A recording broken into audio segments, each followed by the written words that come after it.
প্রিয় ভিউয়ার্স, আপনারা already WWDC 2025 এর ইভেন্ট দেখে ফেলেছেন অনেকেই, যেটা অ্যাপেলের জন্য হয়ে থাকে। আর এটা মূলত সফটওয়্যার রিলেটেড সবকিছু হয়ে থাকে। তবে এবার যে একটা বিগেস্ট পরিবর্তন নিয়ে এসেছে, কেন বলছি, কারণ তাদের যে ম্যাকওয়েস থেকে শুরু করে আইপ্যাডওয়েস, ভিশনওয়েস এবং iOS, তো এগুলোকে হয়তো বা ইউনিফাইড করতে পারেনি, তবে নেমিংয়ের ক্ষেত্রে করে ফেলেছে। অর্থাৎ সকল অপারেটিং সিস্টেমের ভার্সন এক থাকবে, উইচ ইজ 26। তবে হ্যাঁ, এটা ক্রম অনুসারে বাড়তে থাকবে সামনের দিকে। অর্থাৎ আপনি যাতে কনফিউশনে না পড়ে থাকেন iOS কোনটা থাকছে, আইপ্যাডওয়েস কি থাকছে, ম্যাকওয়েস কি থাকছে, অথবা ভিশন ওয়েস কি থাকছে, সবগুলোকে একই নামে নিয়ে এসেছে, যেটা একটা বিশাল ভালো বিষয় আমি বলবো অ্যাপেলের ক্ষেত্রে। আর আরেকটা বিষয় তারা ইন্ট্রোডিউস করেছে, যেটা উইন্ডোজ ভিস্টা যারা চালিয়েছেন তারা বুঝতে পারবেন, যে লিকুইড গ্লাস নামক যেই বিষয়টি আমাদের সামনে তুলে ধরেছে, সেটা আমরা অনেক আগেই এক্সপিরিয়েন্স করে গেছি।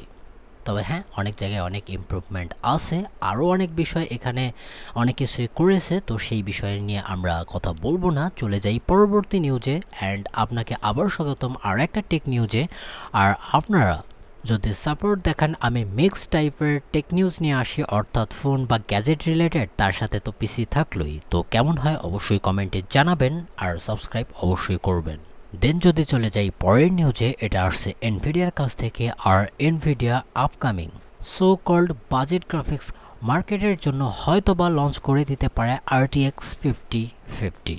হ্যাঁ, এটা শুনে আপনাদের অত এক্সাইটেড হওয়ার কারণ নেই। হ্যাঁ, এটা আমি খুব দায়িত্বের সাথেই বলছি, কারণ এর আগে যতবার আমি 16 সালের পর থেকেই যতবার এনভিডিয়ার গ্রাফিক কার্ড নিয়ে কথা বলেছি, বিশেষ করে বাজেট সেগমেন্টের, অবশ্যই এক্সাইটমেন্ট নিয়েই বলেছি GTX 1630 বাদে। তো কেন এই কথা বলছে, অ্যাকর্ডিং টু দিস লিক আমরা এখানে দেখতে পারছি এটা GB207-300 ডাইয়ের সাথে আসতে পারে। এখানে আর একটা বিষয় আমাদের কাছে দেখা যাচ্ছে, সেটা হচ্ছে এর মেমোরি। অনেক জায়গায় ক্লেম করছে এটা 8GB GDDR6 এর সাথে আসতে পারে, which is obviously old platform. আর 128 বিট, এটার চেয়ে তো বেশি করাও যাচ্ছে না। 130 ওয়াটের টিডিপি ঠিকঠাক আছে।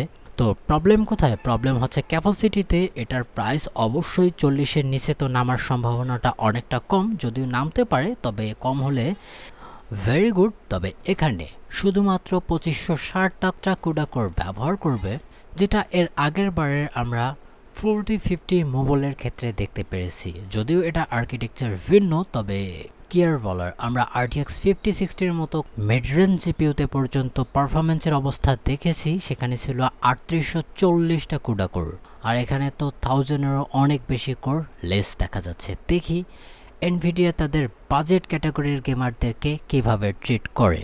তারপরের যে নিউজটি আসছে, এটি অনেক ইন্টারেস্টিং হতে পারে স্যামসাংয়ের জন্য, কারণ তাদের Exynos 2600-এর প্রোটোটাইপ মাস প্রোডাকশনে যেতে চলেছে উইথ স্যামসাংয়ের 2 ন্যানোমিটার GAA টেকনোলজির সাথে। আর এটা একটা ব্রেক থ্রু হতে পারে স্যামসাংয়ের জন্য, কারণ স্যামসাং হ্যাজ ওন ফাউন্ড্রি, এবং তারা খুব ভালোভাবেই ক্লেম করছে এটা TSMCর সিমিলার টেকনোলজির সাথে প্রায় 30% ইফেক্টিভ পারফরমেন্স অ্যাড অন করতে পারে তাদের প্রোডাক্টে। দেখি তারা সামনে আসলে কি করার চিন্তা ভাবনা করছে, কারণ এটাও একটা ভালো থিং। কারণ আমরা যেভাবে কনফ্লিক্ট দেখতে পারছি দেশে দেশে, তো সেক্ষেত্রে শুধুমাত্র যে TSMCর উপর নির্ভর করা ঠিক হবে সেটি আমি নিজেও মনে করি না। এটা কোরিয়াতে গেল, কোনোগুলো আমেরিকাতে গেল, আবার অনেক কোম্পানি ইউরোপেও শিফট হতে পারে। আমি জানি না, এটা আলাদা রকমের একটা টপিক। তবে হ্যাঁ, Exynos 2600 মোটামুটি এফেক্টিভ হবে অ্যাজ কম্পেয়ার টু কোয়ালকম।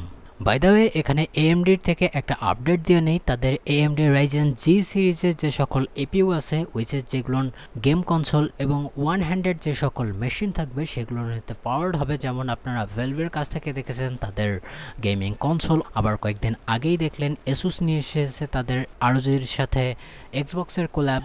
তো এইগুলো তো অনেক সাকসেসফুল হচ্ছে। তবে এই সিরিজের মধ্যে আপনাদেরকে বলে নেই, এখানে Gen 2 এবং RDNA 2 আর্কিটেকচারও কিন্তু আপনারা অনেক কয়েকটা ভেরিয়েন্ট দেখতে পারবেন। আপনারা লিস্টটা চেক আউট করে নিতে পারেন। যদি কখনো নেয়ার প্রয়োজন হয় অথবা কাউকে জানানোর প্রয়োজন হয়। By the way, AMD Radeon RX 10000 series অথবা Arduino 4 আর্কিটেকচারের উপর যে সকল হাই এন্ড জিপিইউ আসবে সেটি নিয়ে হয়তোবা সামনে কথা বলবো। তো এখন যদি আমি শেষের নিউজে চলে যাই, সেটা অনেকটাই ইন্টারেস্টিং, আর এটা মূলত আসছে এনভিডিয়ার কাছ থেকে। কয়েকদিন আগেও আমি আপনাদেরকে বলেছিলাম এনভিডিয়া হয়তোবা কনজিউমার মার্কেটে এন্ট্রি দিতে পারে, উইচ ইজ ল্যাপটপ এবং ডেস্কটপের উপর। আর দুইটা সিপিইউর কথা মেনশন করেছিলাম, উইচ ইজ N1X যেটা ডেস্কটপের জন্য, আর যেটা N1 সেটা ল্যাপটপের জন্য হতে পারে, আর এটা ভালো পারফরমেন্স দিতে পারে।